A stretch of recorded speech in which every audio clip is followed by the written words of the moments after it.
So last few times we have been seeing how face to face the divine force and death were meeting each other. How finally the figure of death crumbled and disappeared into the void from which he had come. This is the culmination, in a certain sense, of the yoga of Savitri. Although it does not really end with it, but that certainly removes the obstacle that was standing in the way of the divine element. Savitri has conquered death, and now transformed death is to give her the boon of a new manifestation. So this is the last scene of the encounter between Savitri and death, which we have been seeing the last couple of occasions. We will quickly recapitulate the scene, the events, the sequence, how things happened, to get a general idea of the greatness of the event. Savitri, actually the Divine Mother who was standing behind her, the incarnate Savitri, you can say, in a full force, is addressing to death, and she says, I hail thee, almighty and victorious death. The death is almighty, at the same time victorious. He is also addressed as immutable death. Immutable for a certain purpose. The form of death which is there at the moment in front of Savitri is transformed into its true form, and it is that which really gives him the qualification of being immutable. Who is death after all? He is the greatness in the void. The greatness in the void that makes room for all to be. In the void, it is death who is making available an occasion, an opportunity, a scope, a space and time for all to be. That is the greatness of the void itself, and it is that void which can embody itself as death, and it is this death who was presenting himself to Savitri. So, death is the embodied projection of the void. What for?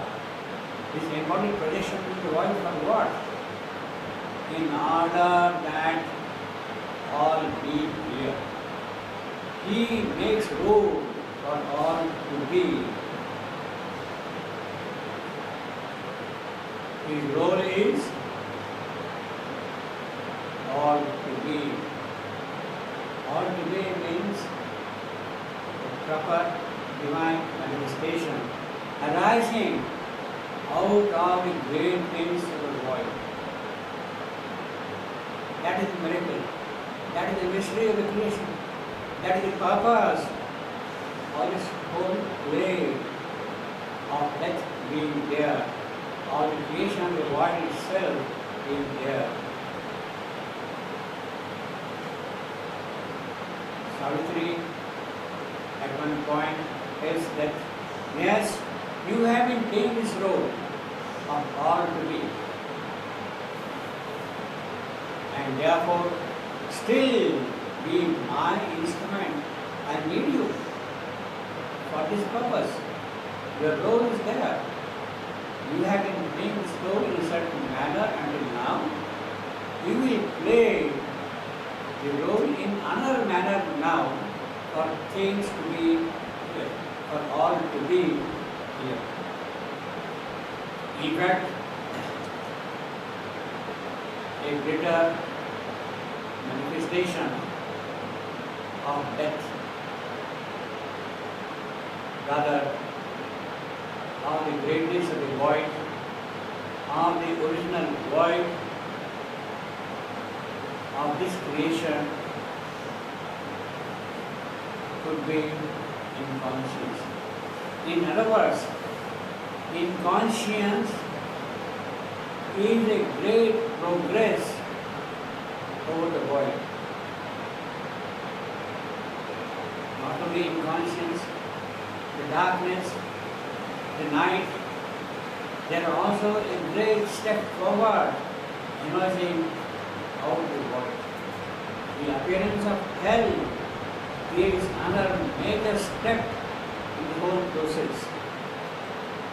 But now they have to play their true role. Their true significance has to emerge in the possibilities of the truth manifesting through them. And that is what death is now going to do. In conscience, carrier of the seeds of thought, every aspect of imagination, of symbol, of thought, of conception, of creative faculty is present in the inconscience. Why? Because inconscience is the place from which things will start emerging. And therefore, in a certain sense, inconscience is the seed of everything. Inconscience is infinite. In other words, there are possibilities in the infinite seeded in the inconscience, and they have to emerge, they have to flower, they have to grow and be manifest here.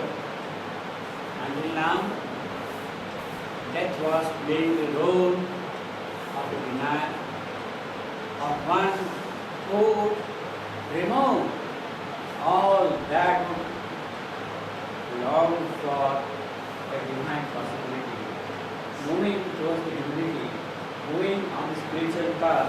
He was denying, he was opposing all this until now. And therefore Savitri says, you are sharp soul of terror and greed and pain. He the sharp soul of terror and greed and pain. For what? Terror is there for what? Grief is there for what? Pain is there for what? And it is death who is the leader of the soul for what? Because he is the one who will make all things to be here. The whole purpose is the void that makes room for all to be. And it is in that direction, death is a sharp soul, death is an instrument, death is a means of progress, because the very nature of things coming out of inconscience, although it has all the seeds in it, it is pregnant with all the possibilities of the mind, yet the process of their emerging is through terror and greed and pain. The law of inconscience has to be accepted, has to be followed in this particular process. Now Savitri says, yes, you have been doing this all along, but now that is all over. Your role is over. Now things have moved forward. So be prepared to play that role. So he says that you have been playing this role, and a command that you should still live for a while. You are still needed there for a certain purpose. Still be there. You don't have to disappear immediately like that. While you will be playing this role for all to be, it is necessary now at this particular juncture that the things have progressed to such a point that you must stand aside. Even while living while You are living a life, yet you must stand aside. You don't have to disappear because you have a role to play, and in the fulfillment of all the be, that role is needed. You are still needed there. However, at this moment, leave the path of the incarnate force. He is commanded to stand aside, to step away, to get out of the way of the path of the incarnate force, that is Savitri. Savitri's path should not be now blocked by you. Release the soul of the world. The soul of the world, it is Satyavan. Release him from your clutches. You have been holding him until now in your grip, but you stand aside, release his soul, and be the instrument or a greater, higher manifestation.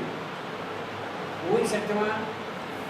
He is man's representative in the house of God.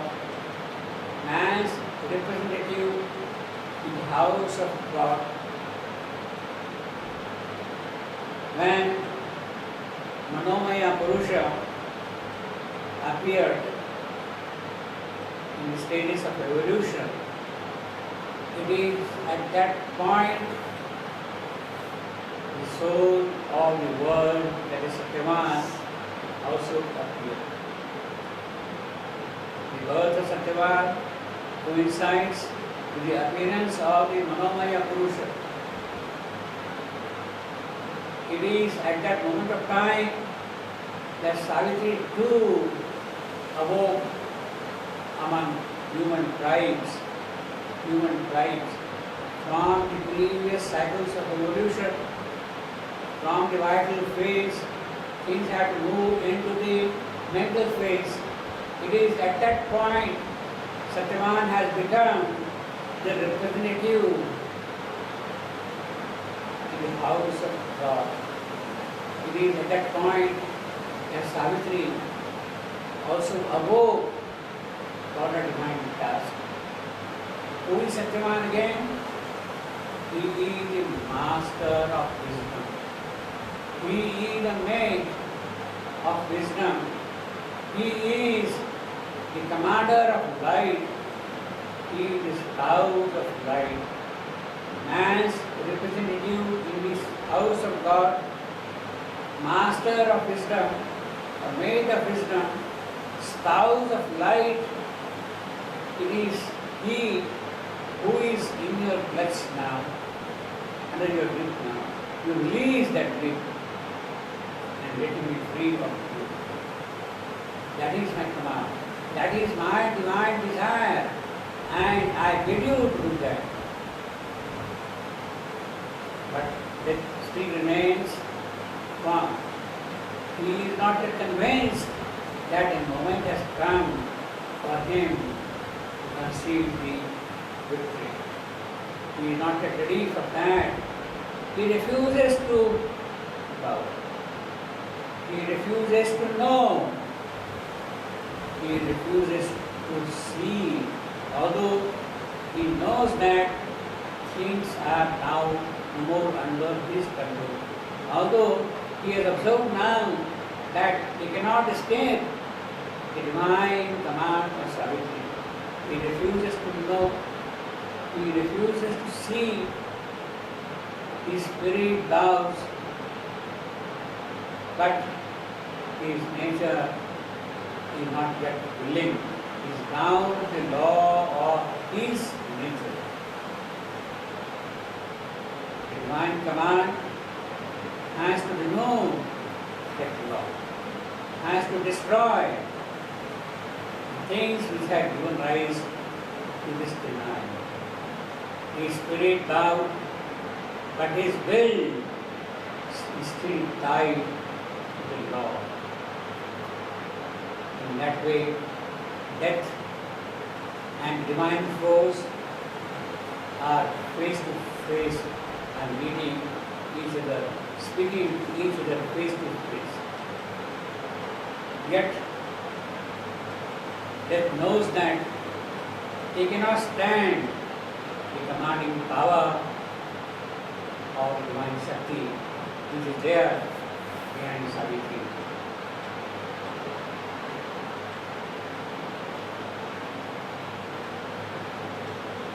He bears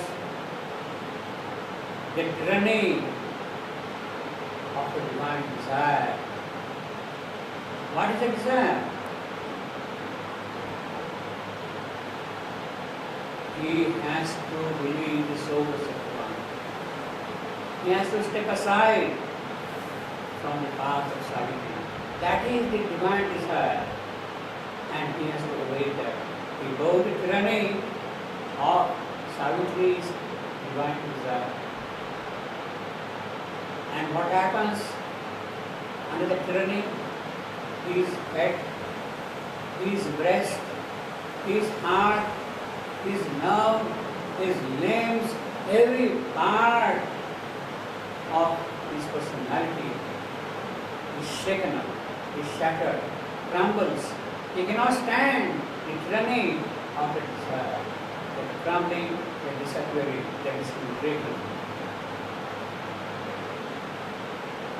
Every aspect of his personality, the embodiment of the void which death is, every aspect of that embodiment starts now falling apart under the tyranny of divine desire. He is completely mastered by her power. And as a result of that, no room is left for his will. Although he might will to do this or that, but there is absolutely no scope for him to execute his will. His will has become futile, has lost all his contents. In the process, still he calls the night for help, but night falls shuddering back. He calls hell for refuge, but hell suddenly retires. Night shudders back. Hell suddenly retires. He calls for inconscience for the support, the inconscience from which he was born. But that inconscience itself draws him back towards the boundless vacancy. From where the inconscience itself had emerged. So death is now being drawn back into the boundless vacancy because inconscious now is not in a position to support him. He called for his strength, but there is no response to the call. He stands helpless, totally helpless. And in the sequence, the form he had assumed, he reduced to mind. He took refuge in the retreating night.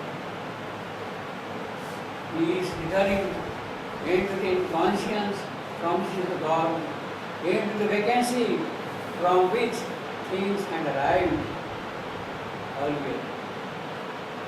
The dire universal shadow that is death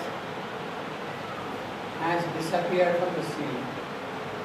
It has disappeared into the void from which it had come. The birth of death was from the void, and the shadow of the void is that which has disappeared. The shadow is dissolved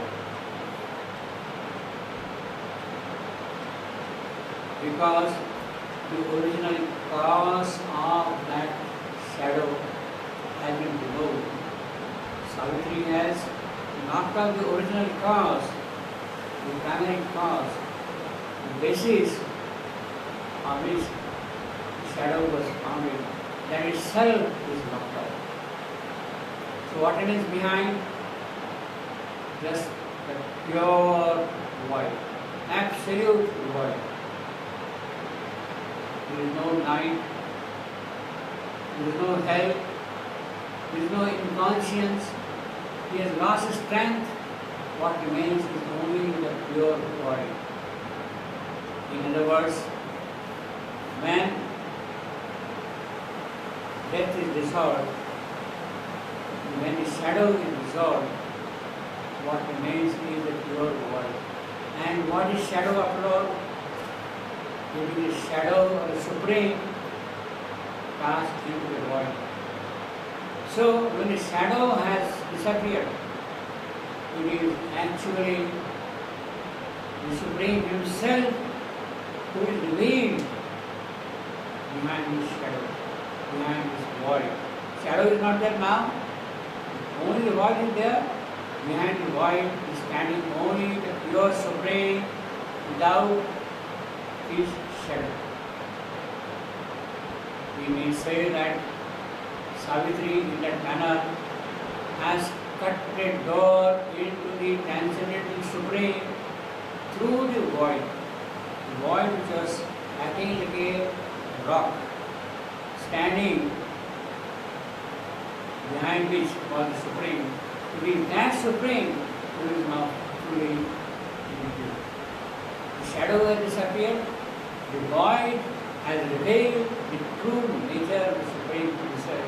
And it is that void now, in its trueness, who is going to be the occasion for all to be. The Supreme is shadow. Shadow has gone, therefore the Supreme Himself is remaining behind.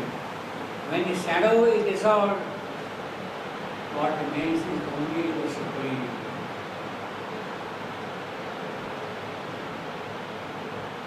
That is why Savitri addresses to death. Yes, death, you too are a God. That is the true nature. Behind this void is the true nature, the Supreme Himself, the Divine Himself. In fact, it is the spirit of the void which was standing all along between Satyavan and Savitri.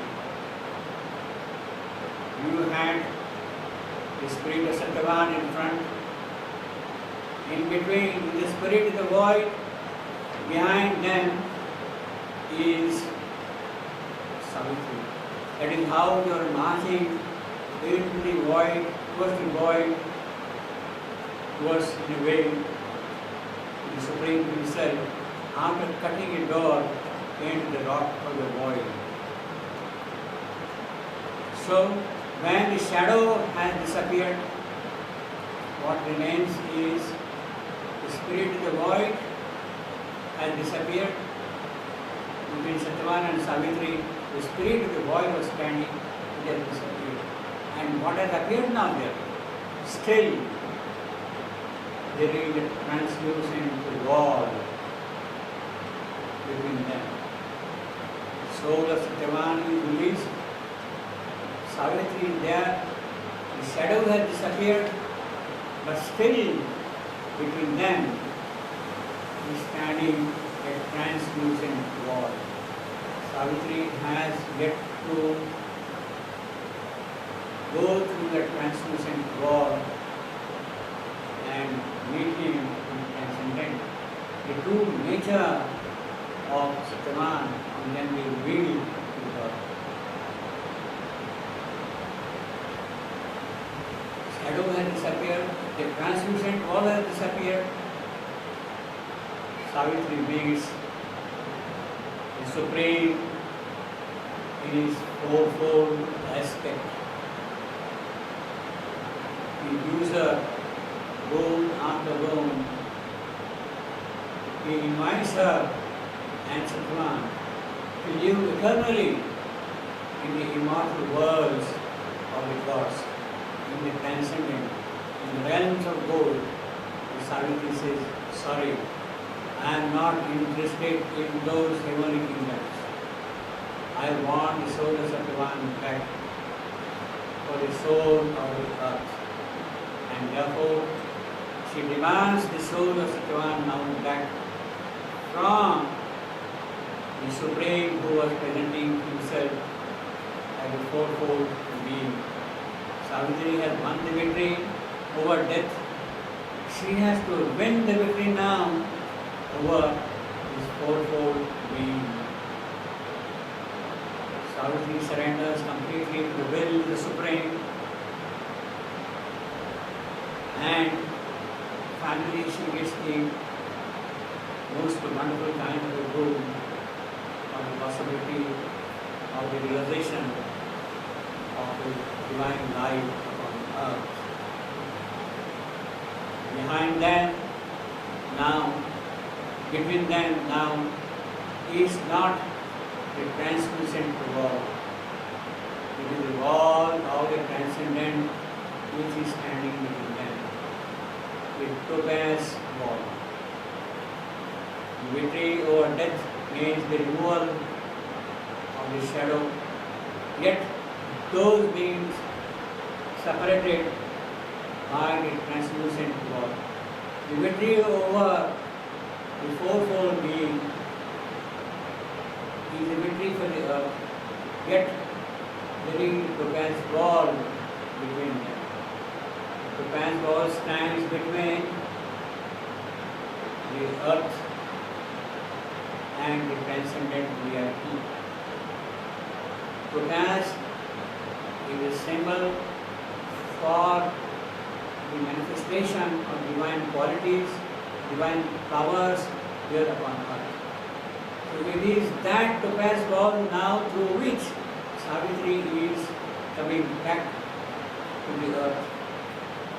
She of course followed by Krishna and Kali in the divine way in this mortal creation.